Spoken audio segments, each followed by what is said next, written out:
Mĩhĩnga mĩingĩ konainie na ũgathĩki wa igoti iritũ mabũrũri-inĩ marĩa mahũa mendagio nja ya bũrũri, thogora wa igũrũ wa tigiti wa ndege, ũritũ wa mĩgendere kumana na wagi wa thabarĩ cia ĩmwe kwa ĩmwe thĩinĩ wa mabũrũri mamwe, nĩ mamwe ma mathĩna marĩa monanĩtio makoretwo makũrĩire maitho rũhonge rũrũ.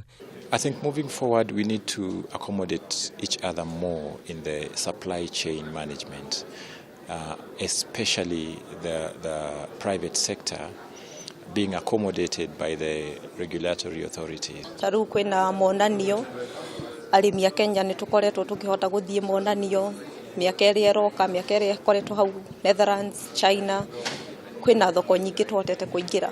Onjoria ingĩ mahũa gũkũ bũrũri-inĩ ningĩ no maronania wagagu mũnene kumana na itua rĩa bũrũri wa Ngeretha gũkorwo kĩeheria ngwatanĩro-inĩ ya mabũrũri ma Rũraya na kũrĩa rĩu maroria thirikari ĩkorwo ĩgĩthaitĩra thoko ĩno. Everybody is concerned about Brexit and Kenya needs to be concerned about Brexit. It doesn't have to wait until they start hurting, then get to the negotiating table.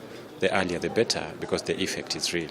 Afitha mũnene rũhonge-inĩ rwa ũkui wa mĩrigo kambuni-inĩ ya ndege ya Kenya Airways Peter Musola augĩte rũhonge rwa wendia wa mĩrigo makĩria mboga na matunda rũkoretwo rũgĩtara hathara nene kumana na rugarĩ wa kĩũteti ũrĩa ũrakunderirie umithio wa rũhonge rũrũ na njĩra nene.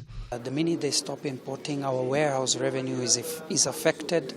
I would say in terms of our handling revenue, we've had an impact of about 1 to 2% during the extended electioneering period.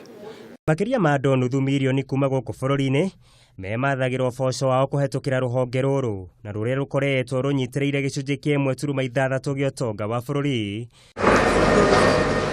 Mũigai wa Gathũngũ, Kameme TV, Wonjoria.